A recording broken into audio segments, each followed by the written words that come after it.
என்னடா எண்ணெய் ஊற்றாமல் வெங்காயம் போடுறாளேன்னு பார்க்காதீங்க, ஊற்றிக்கலாம். எண்ணெய் எவ்வளோ தேவையோ அவ்வளோ மட்டும் ஊற்றிக்கோங்க. இது மேலே பார்த்துக்கோங்க, இந்த பைசஸ் எல்லாம் போட்டுக்கோங்க. இந்த பைசஸ் எல்லாம் போட்டுக்கோங்க.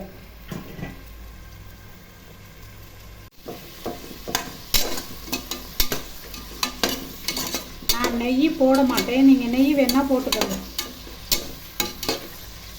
இப்போ கண்ணாடி பதத்துக்கு வந்துருச்சு. நான் கொஞ்சம் நேரம் வதக்கிக்கலாம். இந்த அளவுக்கு நல்லா வதங்கிடணும், அப்போ தான் பிரியாணி டேஸ்டாகும்.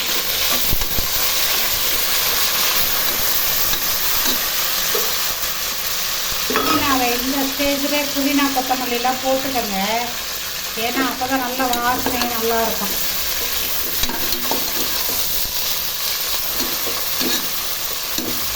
அப்பா சோடையில் கமகமன்னு வாசனை வருது. இப்போ இஞ்சி பூண்டு பேஸ்ட்டு போட்டுக்கலாம்.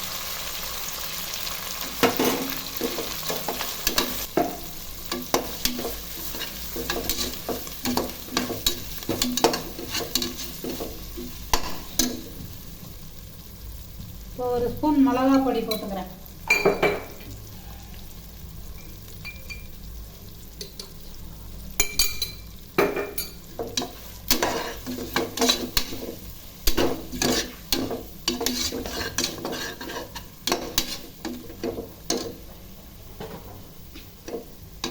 போட்டாச்சு. தக்காளி போட்டுக்கலாம்.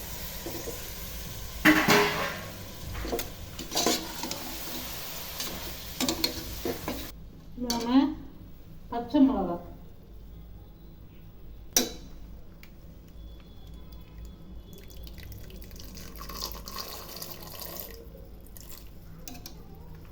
தயிர் போட்டுக்கோங்க.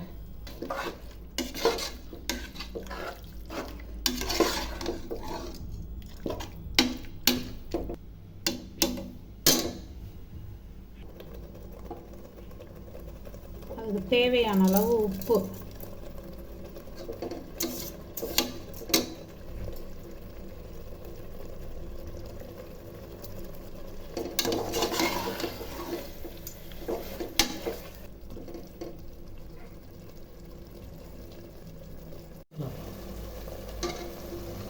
தக்காளி நல்லா வதங்கிருச்சு.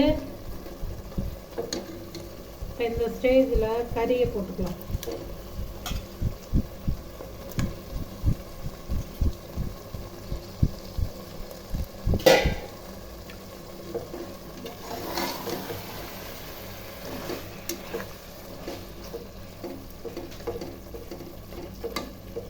ஹையில் வச்சு ஒரு 3 நிமிஷம் வேக விடுங்க. இப்போ ஹையில் வச்சுருக்கிறேன், ஹையில் தான் வெந்துட்டுருக்கு.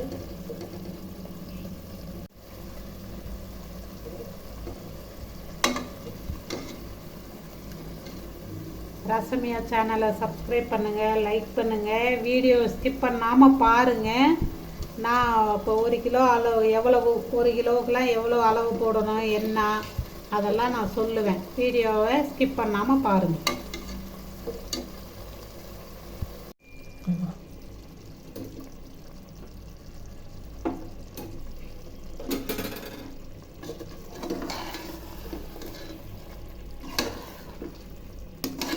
கறியும் ரெடி ஆயிடுச்சு. இந்த ஸ்டேஜில் 1க்கு 1.5 ரேஷியோவில் தண்ணி எடுத்து வச்சுருக்கிறேன். சூடு பண்ணியிருக்கேன் தண்ணியவே, அப்போ சீக்கிரமாக வேலையாகும். இப்போ இதெல்லாம் ஊற்றிட்டு உப்பு காரம் எல்லாமே செக் பண்ணிக்கோங்க. புளிப்பு பாருங்கள், புளிப்பு இந்த புளிப்பு கரெக்டாக இருந்துச்சு அப்படின்னா நீங்கள் லெமன் ஊற்ற வேண்டாம். இல்லை இதில் புளிப்பு கரெக்டாக இல்லை, உங்களுக்கு தெரியும் இல்லையா உப்பு காரம் புளிப்பு எப்படி இருக்கணும்னு, அந்த அளவுக்கு இல்லை அப்படின்னா உங்களுக்கு அதுக்கு தேவையான அளவுக்கு லெமன் ஊற்றிக்கோங்க. தண்ணி நல்லா கொதிச்சிருச்சு. இப்போ கழுவி வச்சுருக்கிற அரிசியை போட்டுக்கலாம். நான் அரிசி ரொம்ப நேரம்லாம் ஊற வைக்கல, சட்டி அடுப்பில் வச்சதுக்கப்புறம் தான் கழுவி வச்சுருக்கிறேன். அவ்வளோ கழுவுனா போதும், ஊறுனா போதும். இந்த உப்பு பார்க்கும்போது உப்பு ஒரு கல் கூட இருக்கணும் அந்த தண்ணியில், அப்போ தான் அரிசி போடும்போது அது கரெக்டாக இருக்கும். இப்படி உடைக்காமல் கிண்டுங்க. எப்போ கிண்டுனாலும் போட்டு சலசலன்னு உடைக்கக்கூடாது.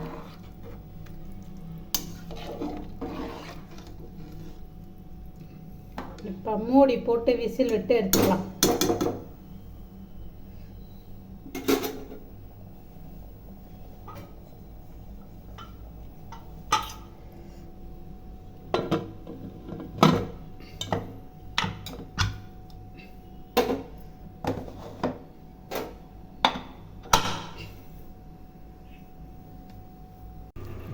என்னம்மா சமையல் இன்னைக்கு?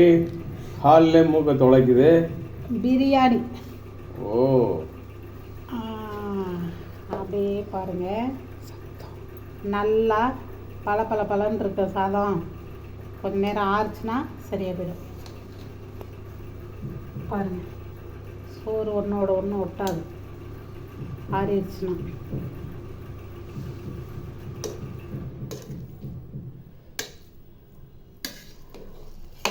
நல்லா புழுவாக இருக்கு. 1 கிலோ பிரியாணி செய்கிறதுக்கு 1 kilo rice, 1 kilo chicken, 100 gram இஞ்சி பேஸ்ட்டு, 50 கிராம் பூண்டு பேஸ்ட்டு, ரெண்டையும் நீங்கள் ஒன்றா கூட அரைச்சிக்கலாம். தக்காளி 400 கிராம், அதே மாதிரி வெங்காயமும் 400 கிராம். இதையெல்லாம் நான் செஞ்சது மாதிரியே செய்யுங்க, செம்ம டேஸ்ட்டாக இருக்கும். இதுக்கு பிரியாணி மசாலாவோ அது இது எதுவுமே தேவையில்லை. நாங்கள் நெய் ஊற்ற மாட்டோம். நெய் ஊற்றாமல் இருந்தாவே செம்ம டேஸ்ட்டாக தான் இருக்குது. ஏன்னா நல்லா சாப்பிடலாம் எவ்வளோ வேணாலும். நெய் ஊற்றுனீங்க அப்படின்னா அந்த சாப்பிட்டதுக்கப்புறம் ஒரு மாதிரி ஒரு சிலருக்கு இருக்கும் இல்லையா, அப்படியெல்லாம் இருக்கும். நெய் ஊற்றாமல் சமைச்சா நல்லா இருக்குது. உங்களுக்கு விருப்பம்னா நீங்கள் நெய் ஊற்றிக்கங்க. நாங்கள் நெய் ஊற்றி தான் சாப்பிடுவோம்னா நெய் ஊற்றிக்கங்க. நல்லா பளபளன்னு பிரியாணி வந்துடும். பார்த்தீங்களா, அப்படியே அரிசி உடையாமல் எப்படி வந்திருக்கும் பாருங்கள். இப்போ ஆறுனா நல்லாயிருக்கும். நீங்களும் செஞ்சு பாருங்கள்.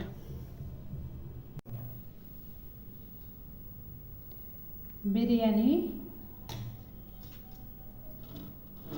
பாருங்கள் எவ்வளோ பளபளன்னு இருக்குது பிரியாணின்னு.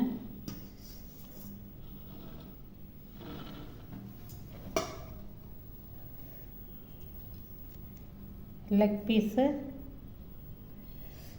முட்டை, தயிர் பச்சடி.